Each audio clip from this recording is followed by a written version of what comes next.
Welcome to Smashy Business Show. Today I have with me Mohamed Nagaty, co-founder of fintech company Halan, which is Africa's largest super app and Egypt's top funded app. Previously, he was the CEO for Nog Investments and a board member for Robusta Studio Egypt, ShopX Go, Kitab Sauti, and commercial partner of Cash Cows. He has 15 years of experience and he had pivotal roles in Careem.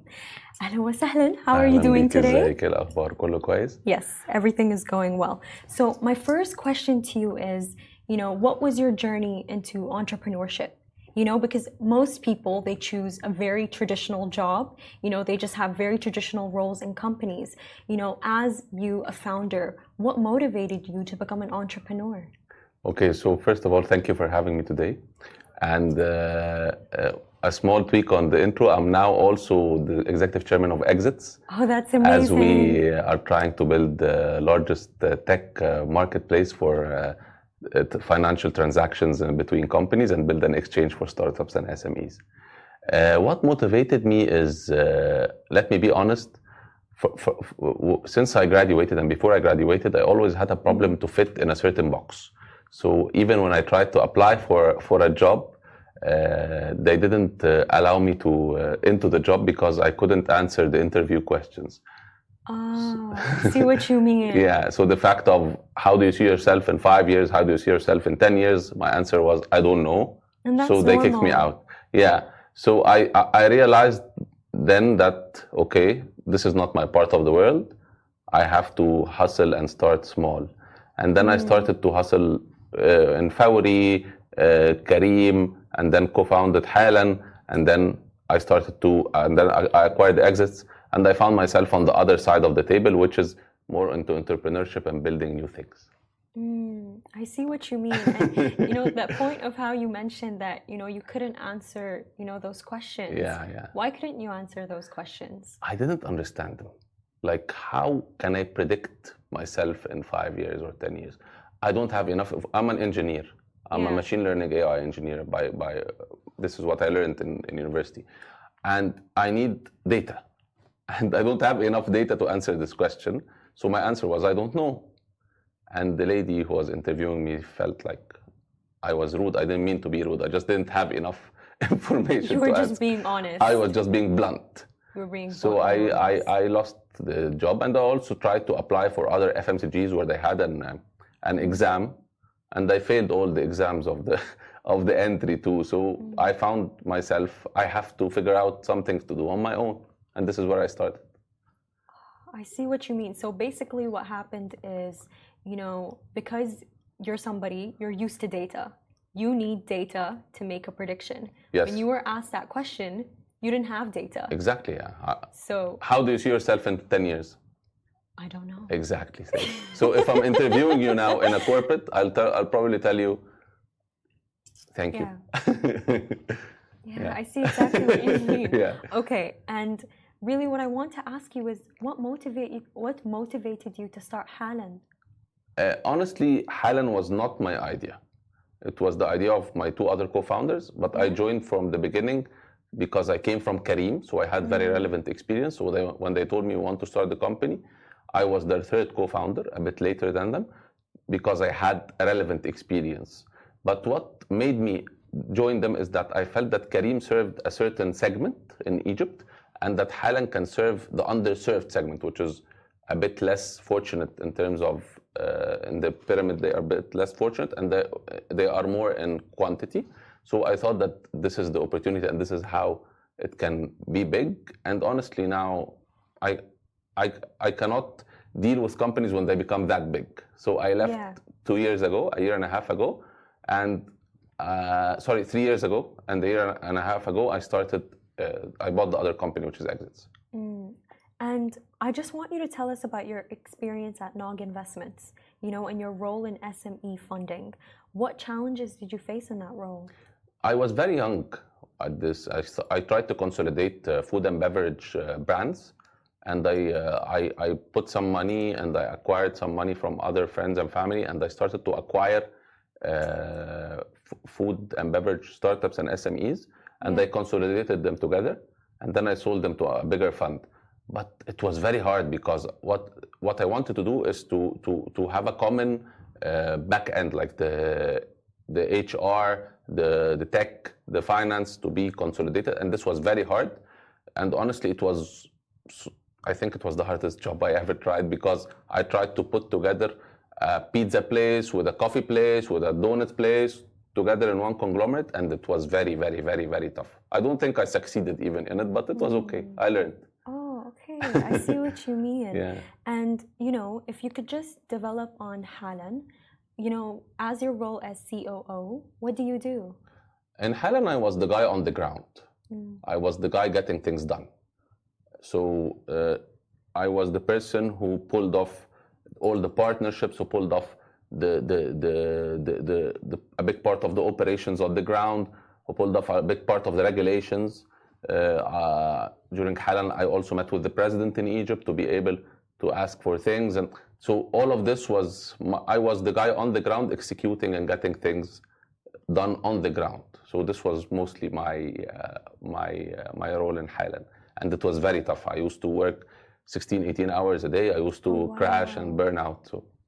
Oh, I see. And, off the ground and on the ground, what is the future vision of Halan? Halan is now turning, I think the team that's now leading is better to speak about this, but from the information I have, it's turning into serving all the underserved in terms of all financial services. And it's giving them all different types of services. But my executive role now is in Exits, which is the company I bought 2 years ago. And can you tell me more about it? Exits, throughout my journey, my 15-year journey, we had a very big problem. I personally made more than 10 exits from tech companies.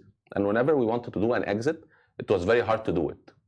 And because of agreeing on the valuation, doing the due diligence, the transparency, the papers, and everything. And all the big private equities and big investment banks do not like to work on startups and SMEs because it's sort of the same amount of work, but with much less money. So we are building step by step an automated tech marketplace to do this. And we already did, crossing 10 deals and growing, and we want to create the startup and SME exchange. Yeah, thank you very much. And, speaking of startups, what is your opinion on them in this specific region? It's very hard to work in startups in this region, and especially in emerging markets such as Egypt, because of the currency devaluations happening and how hard it is to find talent. It's very hard and scarce to find good talent. But the harder it is, the higher the return. So if you look at the returns from Fawri, it crossed 100 times in 10 years money. And Careem, it was sold to Uber for $3 billion. And Halan became a unicorn, started less than 10 years ago. And even companies I invested in, like Breakfast, for example, it's another company I invested in, made it also very big. And the Salat invested in it here from the UAE. So startups are very hard, but very rewarding. And you have to accept failure. It's okay to fail, but learn. Yeah, I definitely agree with you. And, speaking of Egypt, do you think that the inflation in Egypt has affected these startups? Definitely. Has it affected you? Definitely. The inflation affected the startups in a very hard way. It made things very tough, but it helped a company like Exits, because startups and companies in Egypt are now much more affordable to people from outside because of the devaluation. So $1 when we started Exits was for 15 pounds. Today it's 50 pounds. So if you're buying a company in Egypt that would have costed you $5 million, now it can cost you $2 million. So it's much more affordable, and it's a huge market. So it's a great market for acquisition and for investment for FDIs from foreign people. But from Egyptians to Egyptians, it's very tough, because if you have your money in EGP, technically you became much less fortunate. I see what you mean. How do you look for potential investments in the market? What's the criteria that makes you decide that this is a good investment? I'm also happening to be an LP and an advisor in a fintech fund called Disruptic, and they're also part of Cash Cows, which is an accelerator. So I sit on the investment side and I angel invest. It's all about the founders and the people. They have to be people who can pivot when there is a problem, who spot a solution and fix it. And they are not, it's not about them, it's about the team. So when the startup is about one person, it fails. It has to be about a vision and a team. And whenever the founder or the founders feel that they are not the right people to run it, they have to be able to step back and get more experienced people. Because me, myself, I'm good in the first step. Yeah. But I'm not good at managing bigger companies. So I myself, in most cases, I stepped down and left it to other experienced people to run it. Maybe in the future I can be the man running bigger companies, but you have to know when to move out and when to move in. Yeah, I see what you mean. You know, I've read before, Mohamed, that, you know, with growth in companies, there comes inevitable problems. Yes. And do you affirm to this? Yeah. Like I always tell them I'm not a good manager. I'm a good builder. I love how you're honest. Yeah, so I get people who are better than me to do what I don't know how to do. I see. And all I do is they manage me, although I might be a bit senior, but they manage me and tell me what to do. It's called the push-up management, where the more senior are managed by the less senior, because the less senior are actually on the front lines and doing the real work. So my role becomes to provide the resources that I can provide to make the team function, but not to actually execute. Yes. And you have to know when to, it's like, you know, manual shifting with the pedals, you have to know when to change gears.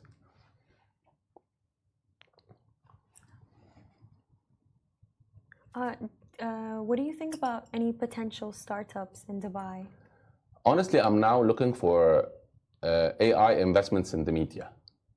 This is something I never said before. And I set up a media company in Abu Dhabi, in the free zone, where I want to use to start investing in platforms and media that embed AI. Because I think that AI will be very expensive for startups to do or to build, but it will be very smart to utilize the AI built by the big entities like NVIDIA, Microsoft, Google, whatever. So the media companies are the closest, because the ones that will utilize AI will be able to leapfrog everyone else, in my humble opinion. Yeah, I definitely agree with you. And nowadays, we're seeing that the media, it's taking on the world. Exactly. And what I really wanted to ask you is, how has the digital transformation of the world, how has it affected startups? How has it affected your businesses? Honestly, to many people, COVID was a bad time, but in business, I mean, COVID and the lockdown. But to us in tech, we had our best year. Although we lost some people that we loved, but so on a personal level, it was very hard.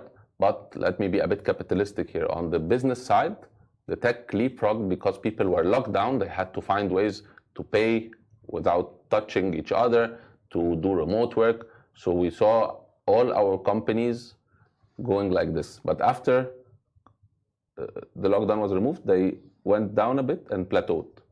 So the digital transformation helped us on all levels and helped me as a person to reach people through media.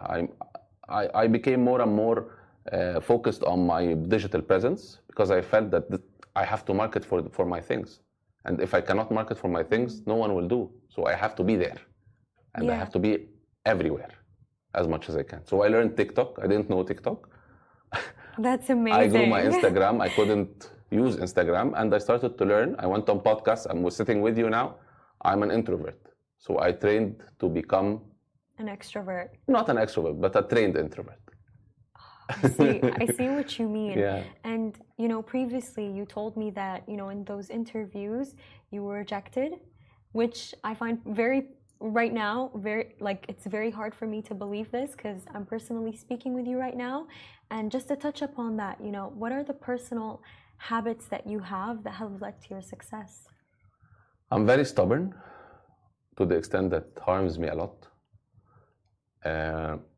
I don't care about taking credit. I care about getting to the solution. Whoever takes the credit takes it. If I take it, okay. If someone else takes it, I don't care. And honestly, the thing I'm learning with the years is to be able to let go. Yeah. If a company is losing money, I'm okay to write it off. If a company is not doing well, I'm okay to leave it. Being attached to something is like being attached to something that's harming you, if it's bad. So you have to be able to let go, to be able to catch something else. And this is what I'm trying to learn along my way. Wow. So you think that, letting go of your ego, it's an important part of success in the business. Your ego and your previous decisions. Like, you don't have to say, I used to think this way, so I have to keep thinking this way. No, you can change your mind. You have new data. Yeah. We know now new things we didn't know last year. Yeah, So you're we can definitely change. right. Yeah, it's okay to change. It's okay for someone else to teach you. I sit with many people, teenagers, my nephews and their friends, and I learn a lot from them. They're much more exposed to things I don't know.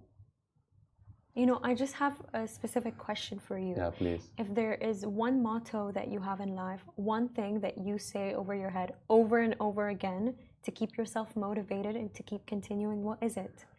I think of life like a company that opens every day in the morning and closes at night. So every day I wake up, I think, okay, I'm no one. It's a new company. I have to do something today, whatever it is. If you think, oh, I did this, I did this, I did this, I did this, there is no reason to succeed. But if you're, I want to do more, I want to do more, I want to do something. It's that excitement and positivity that keeps things going. And you shouldn't say, we're not living in the history. We're living in going into the future. So you don't look back and say, oh, I was in Fawri, I was in Careem, I did. No, I did nothing. I'm no one. I have to start and do something today. And tomorrow you are as good as your last job. You're not as good as your whole career. So you have to always iterate and learn, iterate and learn, iterate and learn, or you die. And just as a final question, for young entrepreneurs, for young people like me, what would you have to say to them? You are much more, you are in a much better position than me. And the generations after you will be much better positioned than you. When I was your age, how old are you? I'm 19. Okay, I'm double your age.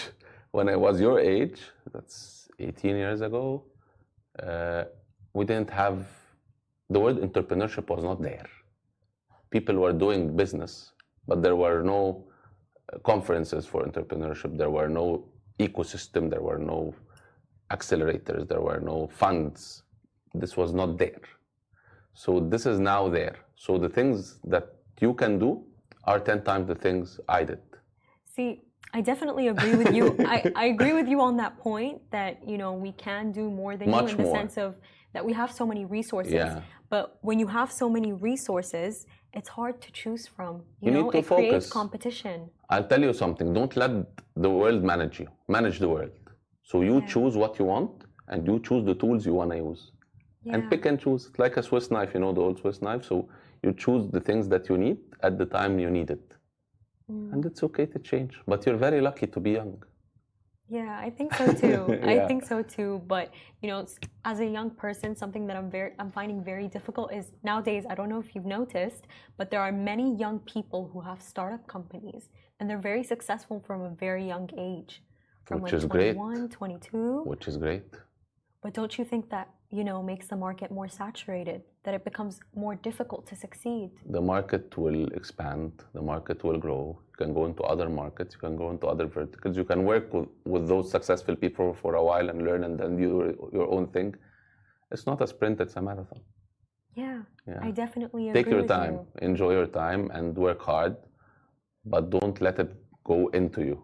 Work without focusing on money, focus on value and focus on improving things. Like I like to see jobs being created and people getting extra money from whatever I do. I don't care about me, I care about them. And this is genuine. So this is what gets me up in the morning. That's a very refreshing perspective to hear, by the way. Because you meet a lot of people with businesses, but they have egos. I have ego, we all have egos. Yeah, we do. But I try to, it's like a child. The ego is like a child and you have to treat it like a child. If you hit it, it will be sad. If you spoil it, it will kill you. But you have to grow it and tell it, stop, okay, enough. Yeah. Yeah. Thank you so much for Thank being you. I here enjoyed this today, very much. Mohammed. Thank If you there for is having me. one thing you could tell the audience today, just as one final thing, what would you tell them? Dream big and execute well, and don't harm anyone, and help others, because it comes back, and it comes back much bigger. And always, always, always, always trust God that everything will be okay as long as your heart is in the right direction. And with that being said, thank you for watching, everyone. We'll see you tomorrow.